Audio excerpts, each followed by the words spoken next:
So we are turning the tables today on the Scruffy stuff. Instead of me interviewing a guest, today the guest will be interviewing me, and that guest is Emilie Stooksbury from New2Knox. So Emilie, woo-woo, welcome to the show.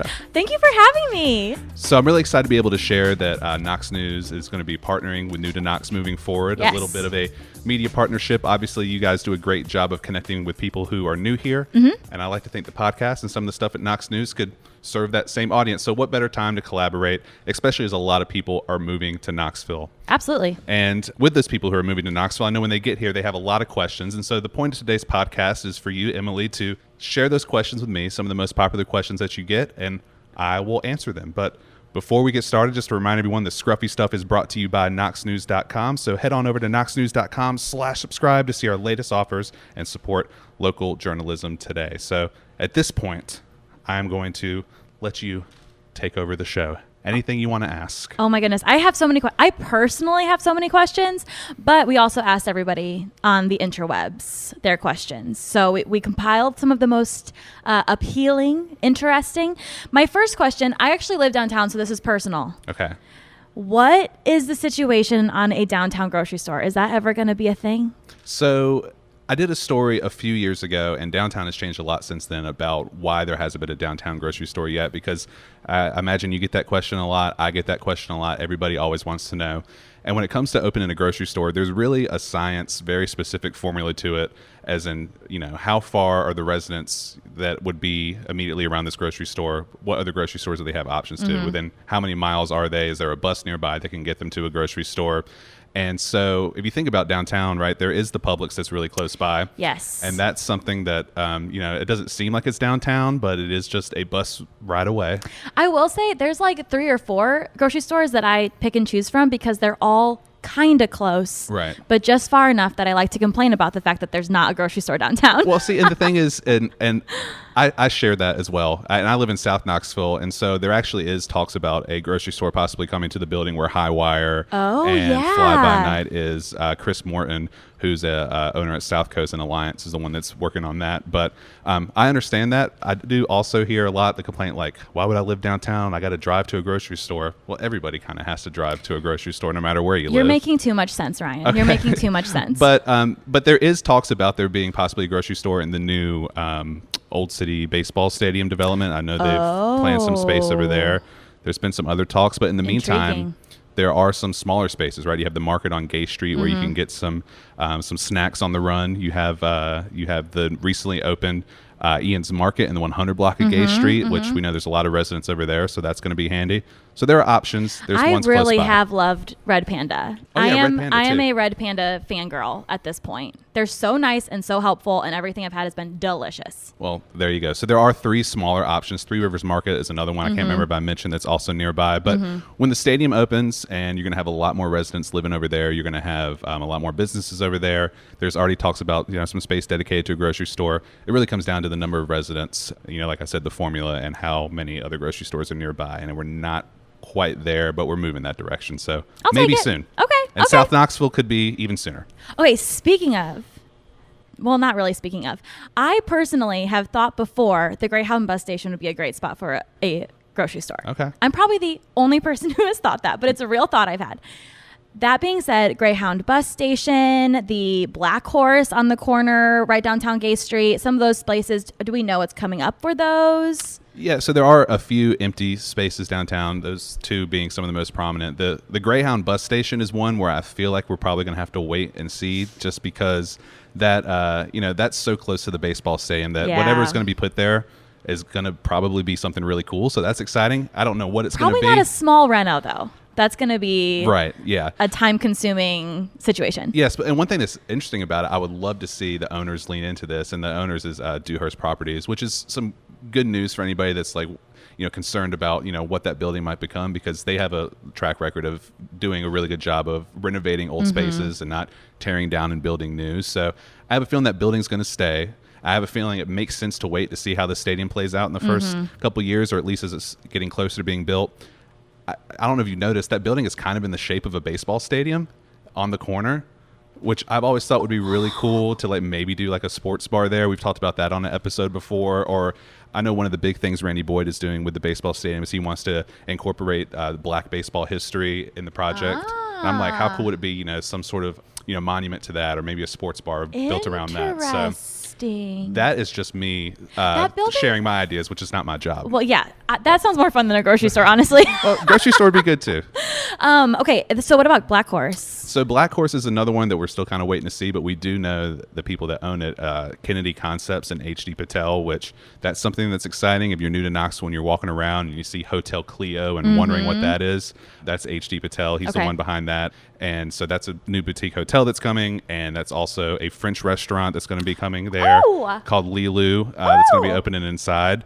So that's exciting. But he's also an owner of the building there where Black Horse once was, and partnering with Kennedy Concepts, which they're the people behind Loco Burrow at the mall. Bro, we just had their brunch. You had the brunch? I haven't had the brunch yet. It was so good. I love Loco Burrow. There was a chocolate fountain. I feel like there was a chocolate fountain for brunch. Yeah, you heard that right. Yes, there was. I don't like going to the mall that much, but I feel like I'm like kind of escape the mall, let my wife shop, and I go in there and have some margaritas and some tacos. So I'm not a mall person, but I do go to the mall for a chocolate fountain. Yeah, I'll go anywhere for a chocolate fountain, actually. But so Kennedy Concepts, they have a history of building really cool concepts, right? Loco Burrow is awesome, and you see what they've done in Gatlinburg. So I would expect to see some sort of restaurant come in there. They've also taken over the brand Cafe 4 downtown, so that's no longer a Clanaris restaurant. That's also HD and Kennedy. So expect a restaurant. Don't know what it's going to be quite yet, but it's kind of exciting though. Yeah, sometimes I like not knowing. Yeah, they've kind of run the gambit, so you're not going to know what you're going to get. I like it. But keep your eyes peeled. We'll have the story once we know. Oh, peel. Maybe a banana split. Okay.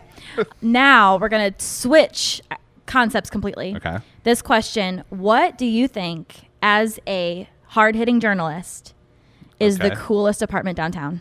The coolest apartment downtown? Most expensive? I don't know. Just like, what do you think? I can't talk about the most expensive one because I did write a story about that recently. But before I get there, we were just talking about the Greyhound bus station and, Dewhurst being known to renovate old properties and find new life for them. Well, where we're sitting at right now, the Hyatt on Gay Street, Rick Dover does the same thing. And so this was an example of a nice renovation of an old building.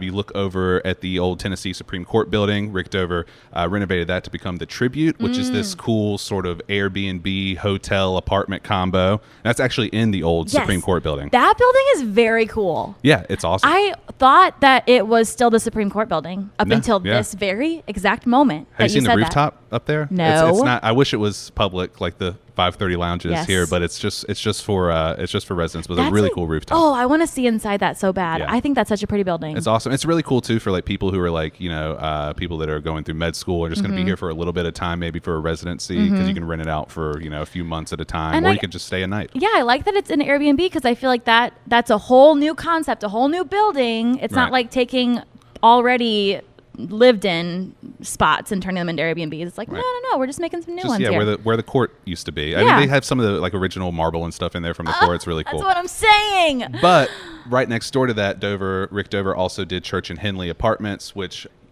the rates fluctuate a lot with downtown apartments based on demand. But at one point, I guess there was an apartment available in there, their luxury unit that faces UT and the Sun Sphere that was like $4,000. Yes. Okay. So we actually recently launched a rental guide, for a move to Knox rental guide for people who want to kind of get to know the city. We like kind of looked through the most popular, best rated, kind of did all that research so you don't have to type situation. That being said, Church and Henley was on there and they let us get a little peek inside there too. That apartment is crazy. Like you can basically see inside Neyland Stadium. Yeah. And that's just interesting too. So I think that's cool for a couple reasons. One, not only is it really fancy in terms of amenities that they have there. I mean, there's a pool, there's a meditation room, there's like this interactive fitness equipment, all these shared sort of meeting spaces, but also just for that like part of town.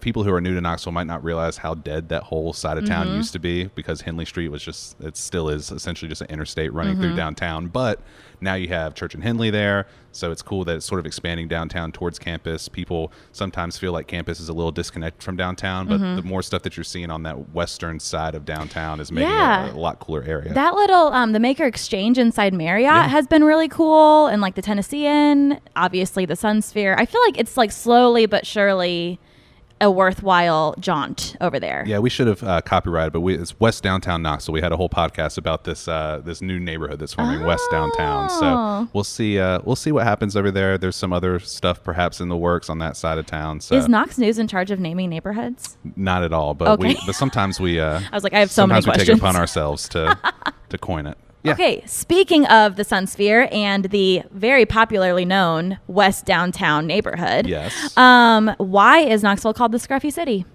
So there's some history there, and some people don't like the name anymore. I'd be interested to hear what new to Knoxville people think about it, because I personally love the nickname.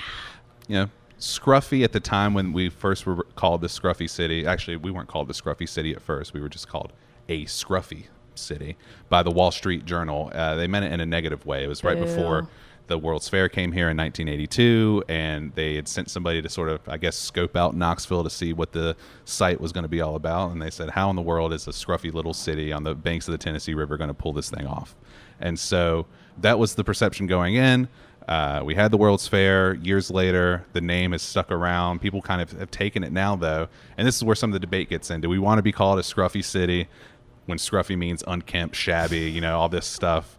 Or, but the flip side of it is people have sort of embraced it, sort of like a keep Austin weird sort of thing, right? Where it's like scruffy means we're local, we're hands-on, not afraid to get our hands dirty. Yep. Hyper-local, maker. I mean, we're called the Maker City too. Knoxville was named the first official Maker City by Etsy, and so we have a great maker community here. So I like to think scruffy kind of plays into Maker City as well. Too. So I'm personally a fan. Also, I named the podcast the Scruffy Stuff. So that's it better obviously, stick. I don't want to be like the Maker City stuff or something later, although that would be cool too, I guess. But no, that would be an interesting question to ask all of the new people coming into town. Like, what's your perception? Because I kind of like it as a combo of, we're not trying to take ourselves too seriously. We're not trying to impress anybody. But there's still, because we've kind of embraced it, there's still like a pride there of like, we care about our city. Right. I feel like it's both. Like, we have a love for the Scruffy City. So it's not unkempt, even though the definition might say that. But it's just like, we are who we are. And it kind of has a little scruffy charm to it. I'm into it. Yeah. I mean, who's looking at a dictionary anyways? Like, we're not getting technical. Let's just, it sounds, and there are parts of Knoxville that still feel scruffy. Like, I love going down to Old City. I feel like that is the place that still feels a little scruffy, although we might, I wonder if any questions will come up about the stadium. I know that's one I get a lot, but that might be changing when the stadium comes through and opens up. But anyways, that's the history. A little bit of a negative history that we have reclaimed and made our own and turned it into a positive. Who said Zach Roskop of Knox Brew Tours and Knox Brew Hub and Knox Brew Stories and all the Knox Brew things. Right. Yes. He, I believe, said, come to our city and we'll welcome you with open arms with our Southern hospitality, but please don't change anything. Right.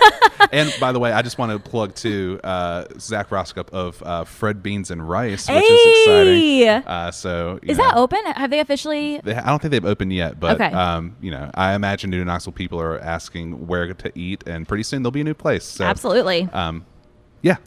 Okay, next question. If you're new to Knoxville, I'm coming here and I am not a Vols fan. How am I watching sports? What sports am I watching? How can I be involved with an athletic community? Right. So can you tell I'm into sports? Was that did I give it off?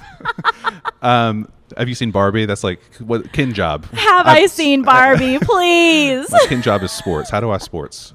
I think. Well, one, I think you're going to find out quickly that you probably will become a Vols fan after a certain amount of time, because I think, Okay, I'm on year 9. Yeah. I've been here 9 years. Year 8 is when I had to come out as a Vols fan. I was like, you know what? It's happened. And you're from the other UT neck of the woods. I am. I'm not going to lie. But I think the bright orange, you just can't say no to it after a while. I think you'll become a Vols fan after a while, because I think a lot of people come in here and they think Vols football, and they're like, "Oh, I already have a football affiliation to a team." And you realize now, like, Vols sports is doing great in basketball. They're doing great in baseball. You think about the and speaking of basketball, the history of women's basketball in Knoxville and the Hall of Fame here. So yeah, I would say first give yourself some time, and you'll figure it out. What helped for me was they started winning. Yeah. There is a correlation to, I was here 8 years, they started winning, and I was like, oh, I get it. Yeah, and they started serving alcohol in the stadiums. Oh, yeah, that might have been part of it. Ew, maybe I shouldn't have been so honest about when I started liking the Vols. But no, there are a lot of options. I mean, if you're not into it, for one, if you're moving from anywhere in the SEC, it's cool. And I'm from ACC country originally, coming from North Carolina. But I know a lot of people who maybe are LSU fans, moved from Louisiana. You'll still have that opportunity to see your team come into town. But then there's also some other sports that are offered either semi-professionally or professionally. You have Knoxville Ice Bears is one that's been around for a long time, a minor league hockey club that plays over at the Coliseum that is a lot of fun to watch. We also have one Knoxville SC right now, which made the jump from semi-pro to pro, which is exciting. I have been loving going to those games this summer. Yeah. It feels like I'm going to a high school football game, but it's like minor league soccer. Right. It's just kind of like hometown, rooting for the home team. Yeah. But it's not weird to go to a high school that you don't go to. Do you know what I mean? You could also go to high school football games, so that actually is that weird? I've been to one. I went to my wife's old high school though, so I had I had a connection. That's allowed. Yeah, okay. No, you can't just randomly go to a high school game. You can. Why not? That's so weird. I don't think it's weird. We're getting a head shake over here. You can't do it.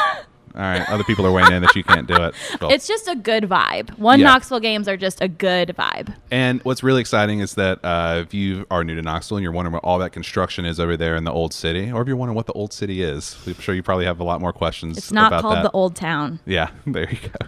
It's a baseball stadium. It's really a multi-use stadium that's coming for Tennessee Smokies baseball, which they're in Kodak right now, about a 30-minute drive or so away.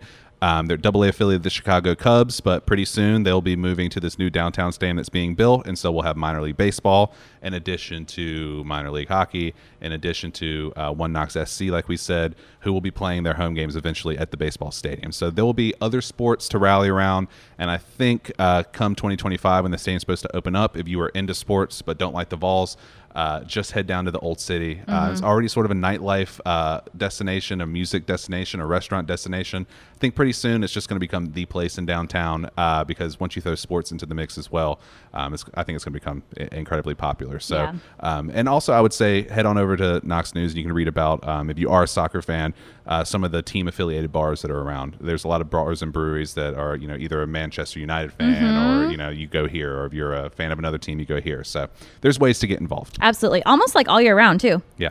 Okay. So I feel like every single home game for the Vols football season, again with the sports, is basically like a festival in Knoxville. Oh, yeah.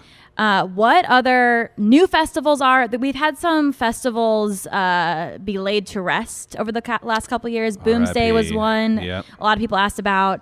I fell in love with Knoxville at my first Rhythm and Blooms festival, which has since deceased.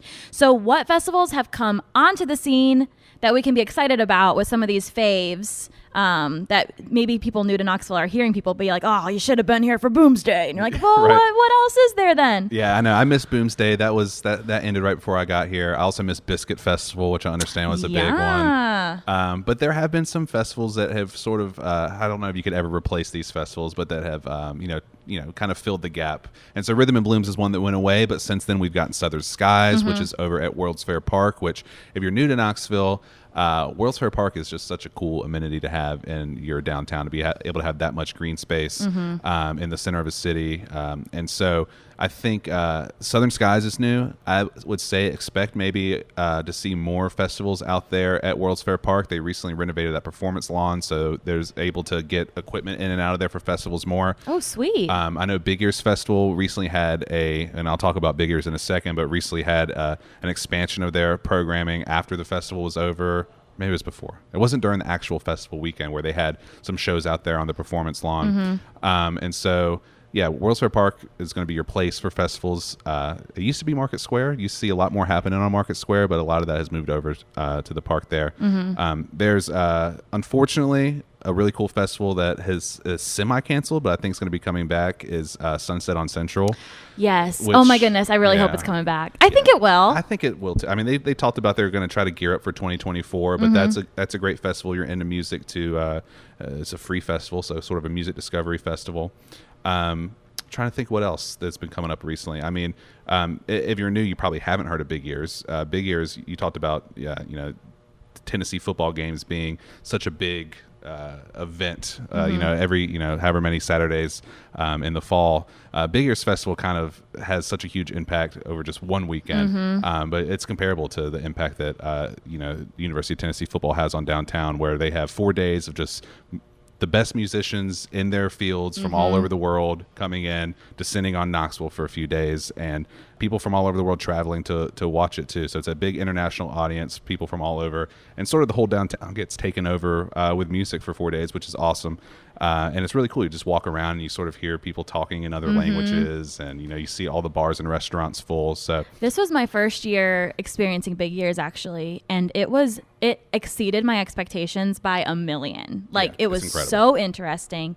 I feel like the first day I went to only totally obscure shows, and I was like, what is this?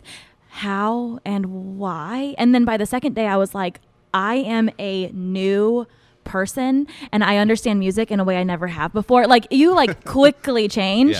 But not only that, it's really fun to see downtown just alive in a way that you don't see very often. Right. And the third thing is there are actually a lot of free shows and stuff that they put on. So even if you're afraid to fully commit to the weekend pass for your first time, you can just come downtown and get the life and still hit a couple shows, and it's great. Well, I'll put it this way. We had a podcast recently where we were asking, it was kind of this or that. Would you rather, this happen, or would you rather this happen? And the question was, would you rather have all Knoxville music festivals go away except for Big Ears, or would you rather Big Ears go away?